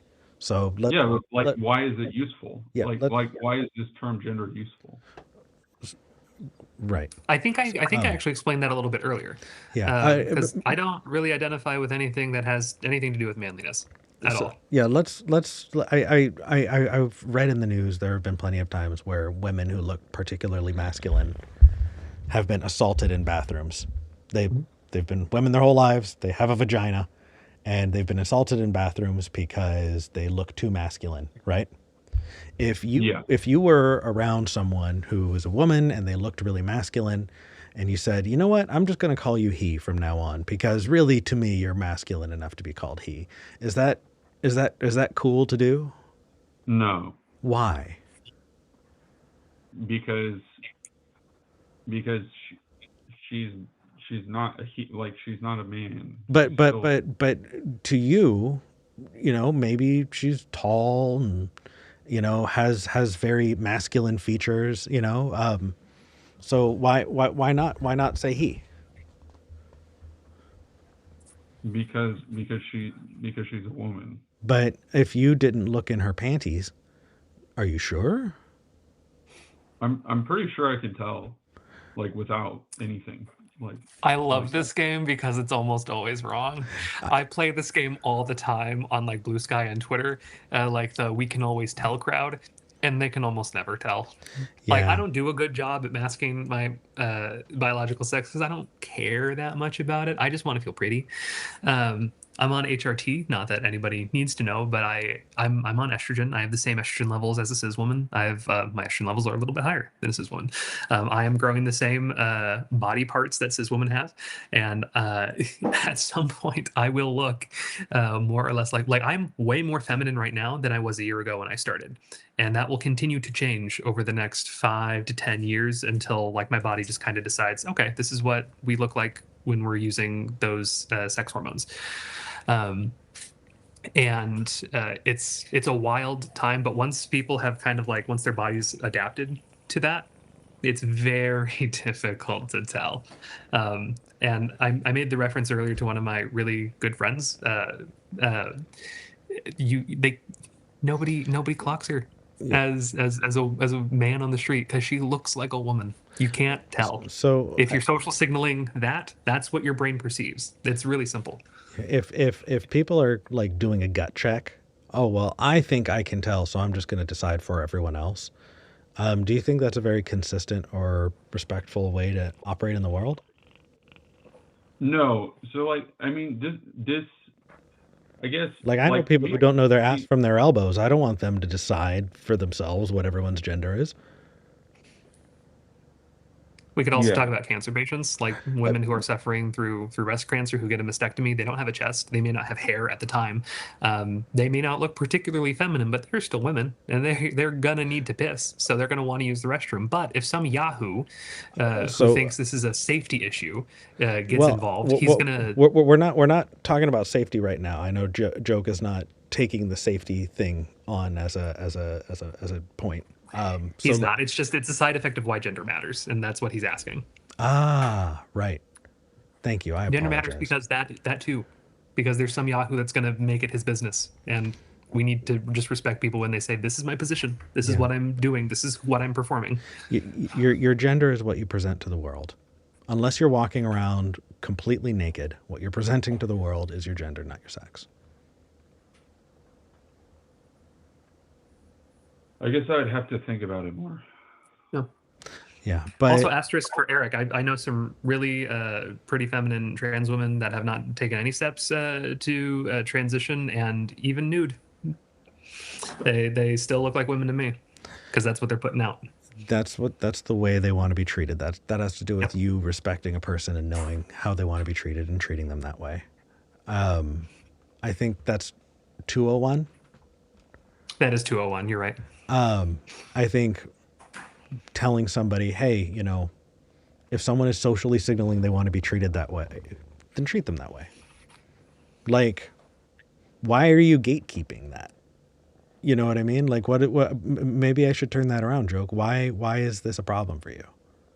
Like, why is this an issue? Well, like I I think it for instance, like what stop like I found that like people who are biologically male are just more prone to aggression, right? So I think that can be a problem, right? Would you agree with that? No, I've met plenty of aggressive women. I think that a lot of that has to do, like, there's nature and nurture in there. And because of that, like, if someone's violent, then I'm going to stay away from them no matter what's in their pants. Yeah. Yeah. So I don't I know. guess I'll Also, have I to don't, I think don't about think it men who more. are particularly aggressive are. I hate to use a blanket statement, but I don't think that stereotype of a man is capable of the long term game of getting on HRT and going to the doctor for regular blood tests and transitioning to their friends and family But for the specific fact of endangering other women. Like that's just not a thing that aggressive men are doing. Aggressive men are going to catcall and they're going to sexually harass, as as they are, because they don't think anything's wrong with them. That's part of the aggression. I don't know. Like, do you think that if everybody who wanted to be a woman became a woman, then there would be a spike in aggressive women? Do you think that women should not be allowed to be aggressive? Like, I know plenty of where's aggressive women. where's this going? You know what I mean? So Like the statement predisposed to aggression. Do we just need to make sure women are all docile? Like, what's the point of it? great question. Yeah, I guess I'd have to think about it more. Yeah. Yeah, I Yeah. don't really have Well, any these really complex topics, Yeah. especially if they're new to you. So I don't blame you, and I think it's really responsible to go, huh? I don't know, Yeah. because that's proper skepticism. Joke. I got to tell you, the way that you bring a thing up and then listen and talk and engage and take the time is admirable. Yeah, yes, it is. You're kicking ass at this, and I want more callers like you. So I appreciate it. what I do want to wrap back around, because the episode is about skepticism, is skepticism only ever gets you to I don't know, and it doesn't mean disagree.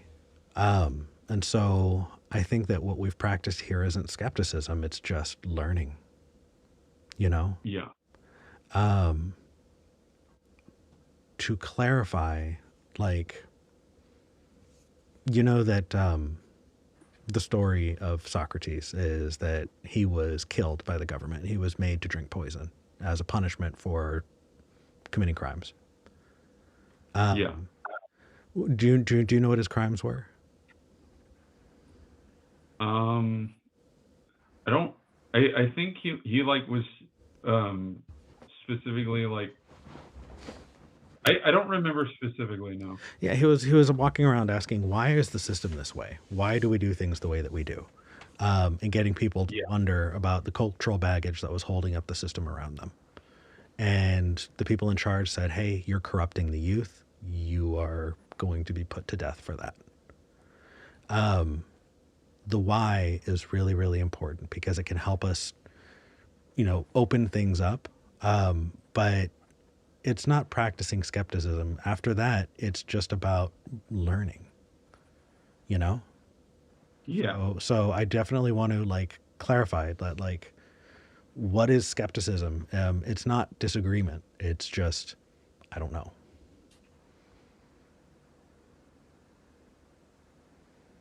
Anyway, joke. Thank I you want for to extend the calling. invitation. Call back. Yeah, Call definitely. back once you've done some reading and Okay. you want to discuss something else or continue this conversation. I think you should call back. And if you call back and Atticus is not here, Atticus is going to be bummed. So call back when Yeah. Atticus is here. Can I say one more thing? Anything. What's up, brother? Why do you think like people are so predisposed to assume that the intent is always like negative or like for instance, like in chat earlier, everyone's like, oh, you're just racist or you're just like they automatically assume that, right? Right. So I'm confused why that happens all the time. Like it just I don't know. Yeah. So go ahead. There's a conversation that's being had about debate and about the purpose of discussing things, right? I think that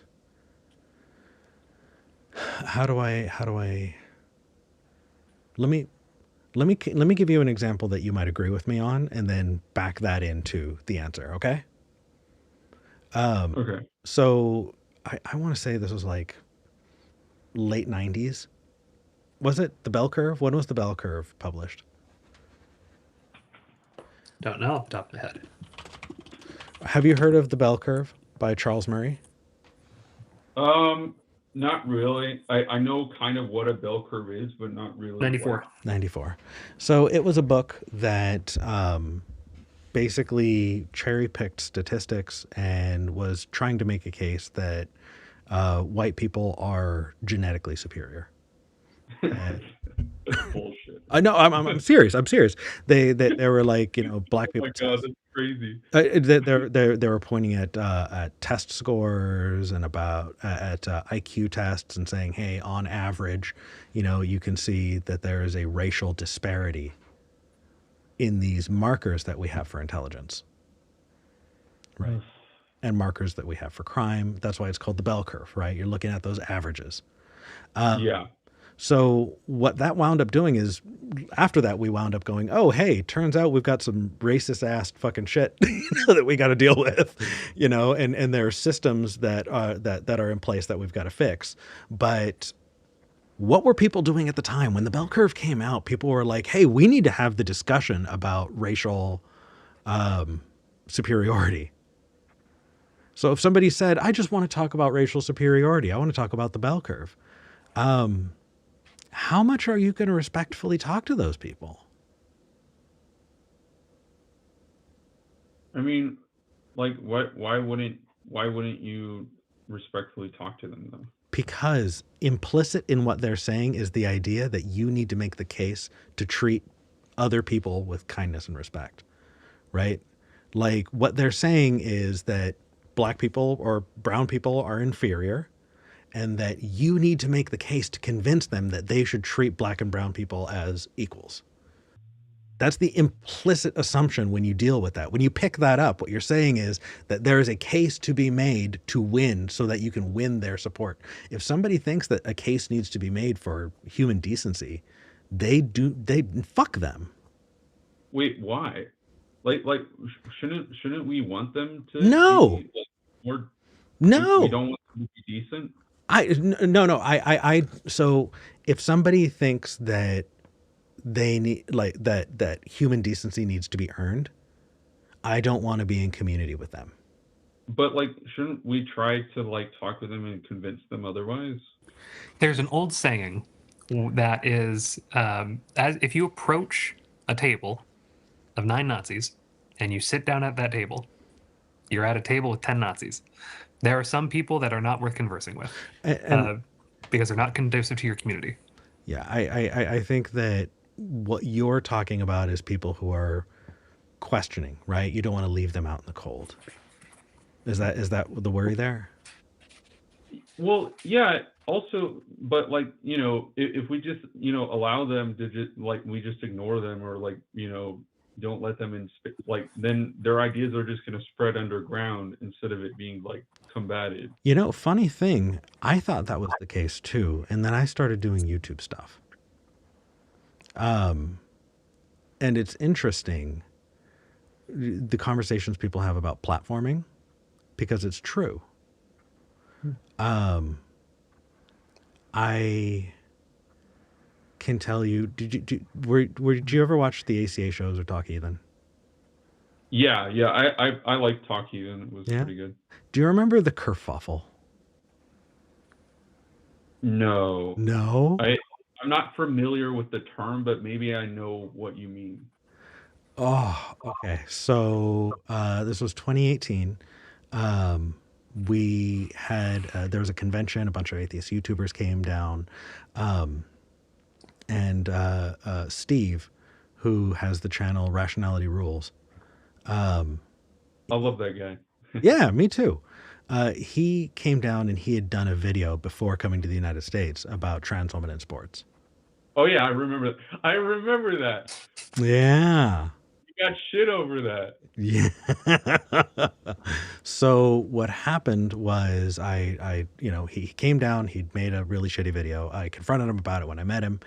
Very first words out of his mouth when I confronted him were, oh yeah, I really fucked that up. Turns out I was using a lot of really cherry-picked things, and I was using language that I didn't realize was politically charged. When I get home, I'm going to clean that up, because I was not intending to, a lot of the baggage that wound up going out in that video. And I was like, cool, that's all I needed to hear, right? He went down to the ACA and he went on shows. And there was a very small group of people who were just like, guilt by association. Steve is transphobic and the ACA has platformed him and therefore the ACA is transphobic. At that point, I would say about 200 to 300 people were involved, which means if all those people unsubbed from ACA shows, they would go down by about 200 to 300 people. It was said, hey, if the organization makes a big deal about it, that is going to put it on everyone's radar, and it's going to be a much bigger problem. Do you know what happened?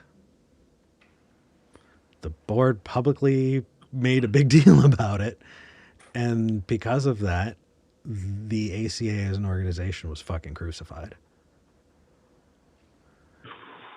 I think that... Wow. Right? I was a casual watcher of the Yeah. ACA at that point in my life, and I was not aware of the kerfuffle until the statement. Yep. I was not heavily involved. I did not comment. I did not contribute. I was just like, oh, a podcast. Let me listen to the podcast. Yeah. Yeah, then the I statement might have came out. seen some of the aftermath or something, but like I didn't get exactly what happened. It's interesting. I never spoke up publicly. I think this might be the first time on air I've actually spoken about this. Ooh, exclusive. SKEPGEN exclusive. Yeah, right. Years later, after nobody cares. I got to meet Steve. I got to meet his wife. They are some of the sweetest people I've ever met. They are not transphobic people. Steve made a shitty video. And after that, he really, really did the work. But he was canceled, in a really big way. People have assumed that I was for Steve, against Steve, that I quit, whatever the case was. Like, it was drama. But ultimately, what I'm getting at is it's only because you gave it attention that it grew. If people's crazy fucking uncle thinks that he's racially superior, fine. But when you bring him onto a stage so that people can sit and listen to his ideas while you debate him, you are lending him credibility. So if you don't want to be in community with him, right? Someone's crazy uncle who thinks he's racially superior, do you want to be in community with him? Well, I mean, I feel like that's a different conversation. Or like, well, yeah, I wouldn't want to be in community with him, but I wouldn't necessarily mean I wouldn't ever want to talk to him. Does that make sense? So I think that what you want to do is you want to talk to people who might be listening to him, right? So instead of talking to the crazy uncle, talk to the people who are asking questions, who are listening. Those are the people who are worth talking to. But the bigot, fuck him. He can be a bigot. Yeah. I mean, I think outwardly sometimes though, people who seem to be upfront bigoted, like they might actually be asking questions you just don't fully know, right? Say again? Like somebody who might be like upfront bigoted with people, they might still like behind the scenes still are questioning, but they just don't seem that way. Yeah. But here's the thing. Walks like a duck, it talks like a duck, it's a duck. I had really, really bad imposter syndrome for a long time when I started, and things blew up and I got really popular for a while. I was like, that's not me, and people said, Eric, you're such a good person. And I was like, no, I'm really not. But then they were able to point out, hey, you spend all of this time volunteering. I thought I was faking it. But the thing is if you're a good person for long enough, no matter what your motivation, guess what? You're a good person now, and it's the same the other way around.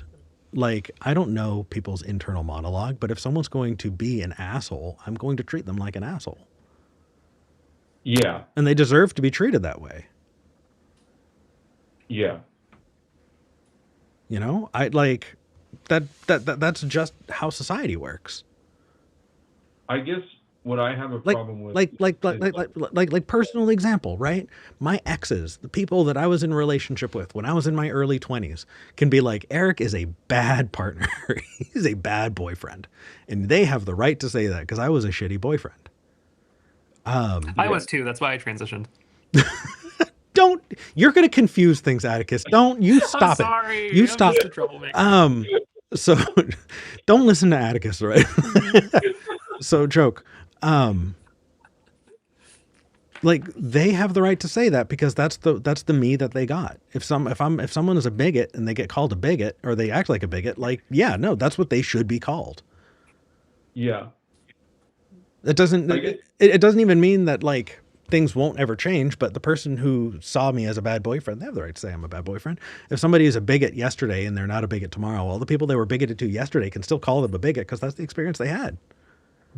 yeah, but like, would it's if they're a changed person, like, should we like okay, now I'm never gonna platform you, even though you said that thing 14 years ago. Like I've seen that a lot. Like, That's so that is the language of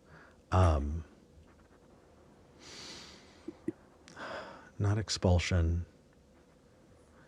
You two, what is language is not coming to me today. When Cancel banishment, culture? banishment. That's the language of banishment, Banishment. right? I think for a long time that was just a tool that society had. They say, "Hey, I don't want to be in community with you," and cool, you can leave and go join another community. I think that is happening, and we're figuring out how to continue that. You know, I don't need to be in community with everybody, and if people say they don't want to be in community with me, that's fine. If somebody has standards that go back 14 years, the Spanglish, the way we say, that's your pedo.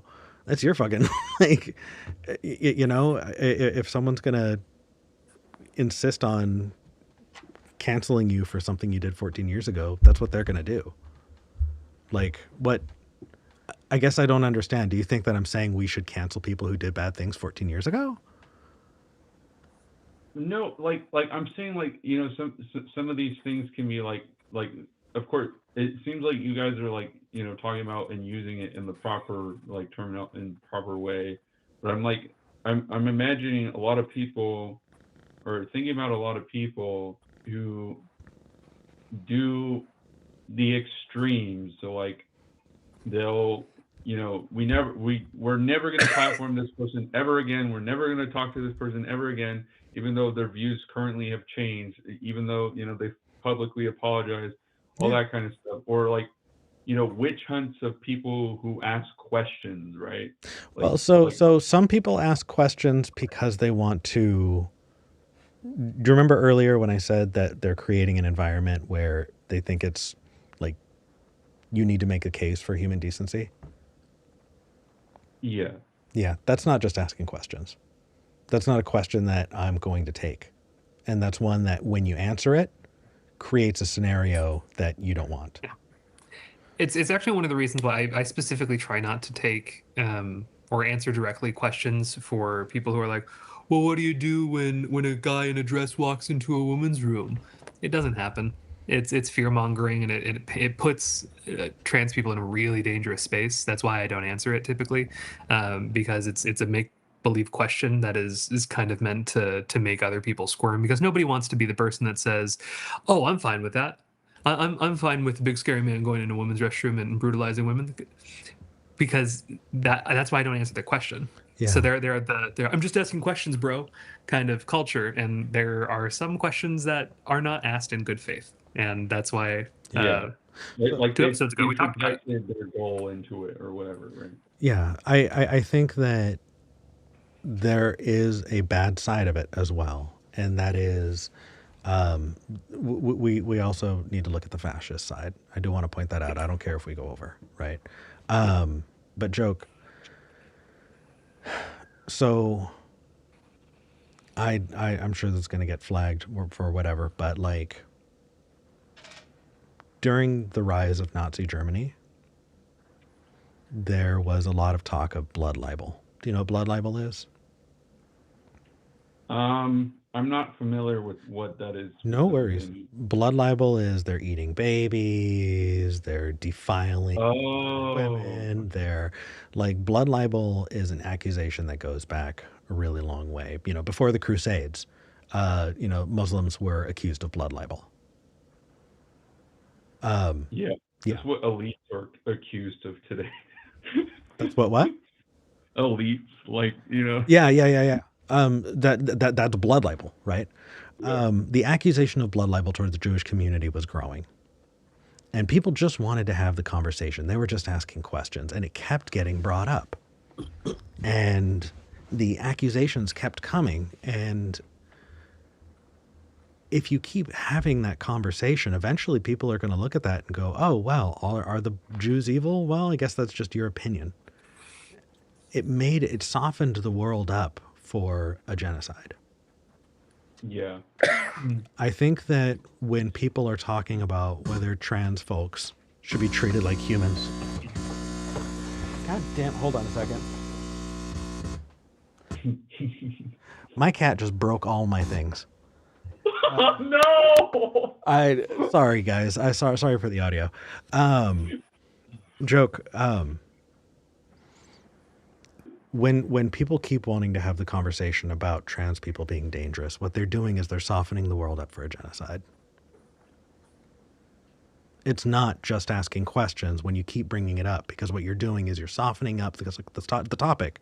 It's no longer, it's now just your opinion whether or not people deserve human rights.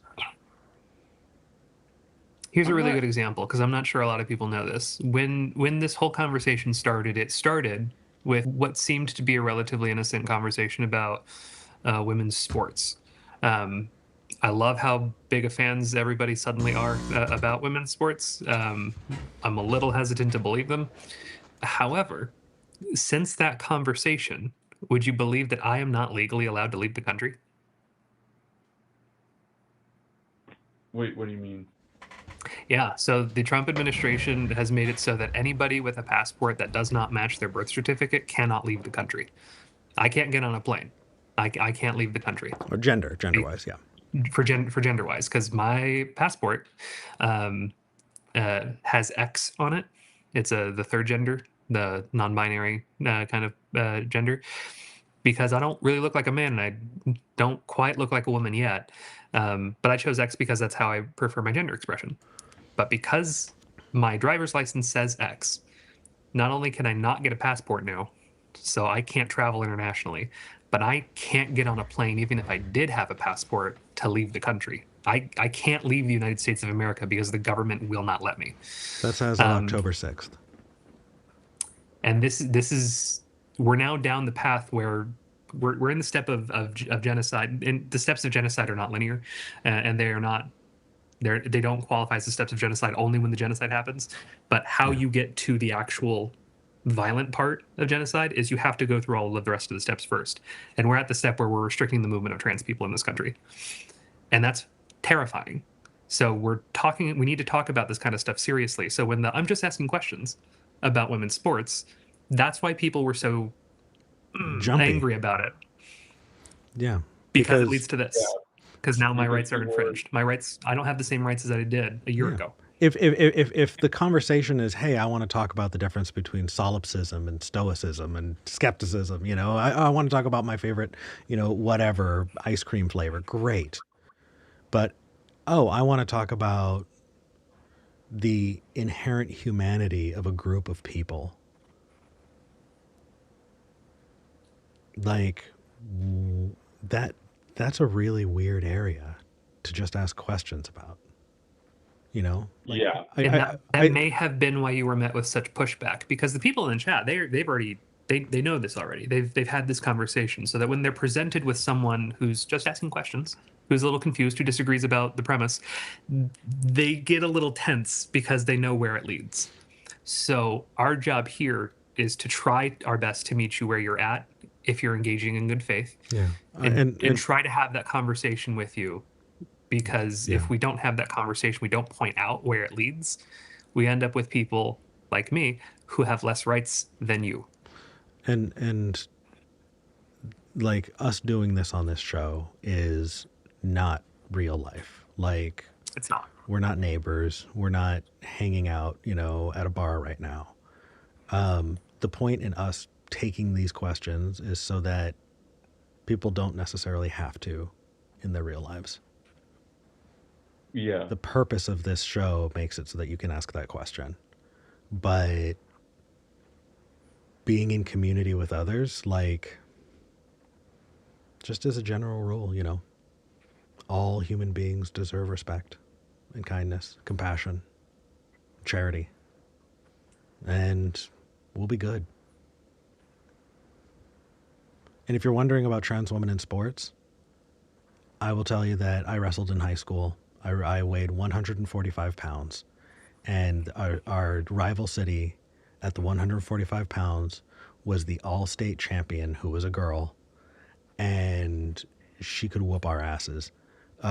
If you want to talk about sports and all of that, the best people to talk about are professionals in that sport who can talk about what and how to divvy things up. Gender is not like, just talk to the people in the sports. Yeah. Yeah.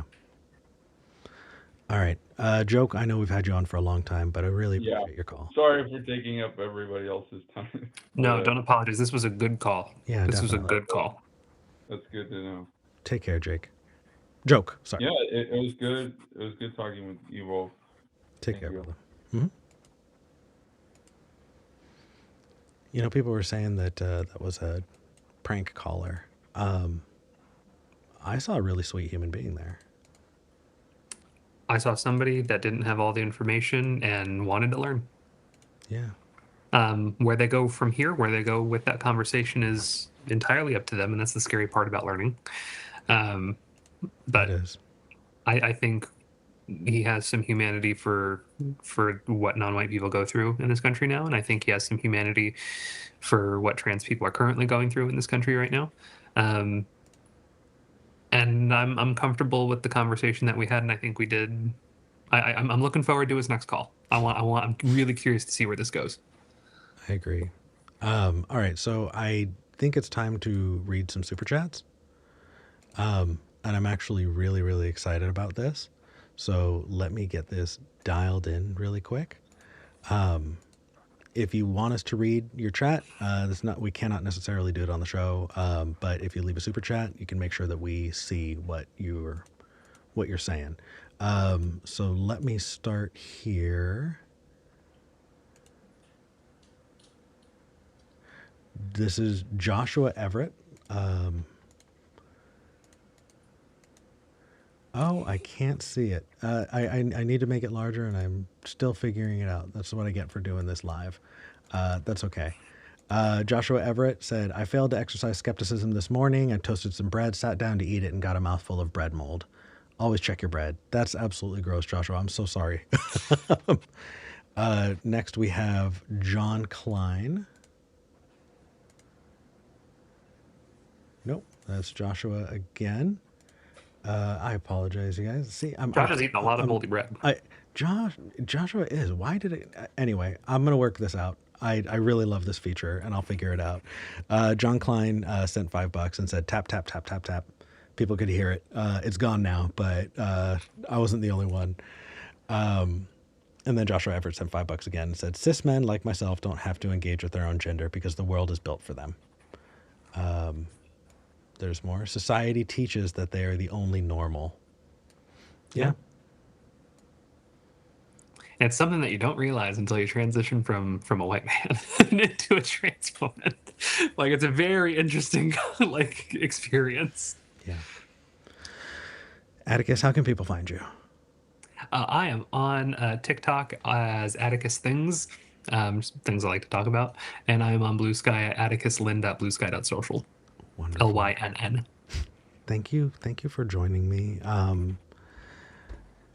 Between you saying we should talk about skepticism and today, I had so many thoughts, and getting to talk about them and just have them out feels really good, and I really appreciate you for it. Hey, y'all, if you like the show, hit the like button, hit subscribe. It really goes to help. If you want to support the show, consider going to patreon.com/skepticgeneration. That's patreon.com/skepticgeneration. Every little bit helps. We're trying to stay afloat, and I think the conversations are worth having. Atticus, I'll see you in a few weeks. Yes, you will. I'll be here. Well, actually, hold on. Am I going to see you in an after show? I think I'm going to hop over to an after show. I got some time for an after show. Yeah. Y'all, if y'all want to join us in the after show, go to the comments or the description for this video. There's a link to Discord where we do an after show, and we'll be happy to see you there. All right, everybody. Until next time, I'm Eric Murphy. And I'm Atticus Lynn. This is Skeptic Generation. And I'm glad we had this talk. Oh, the cat really broke everything. Oh, let me see if I can tee this up.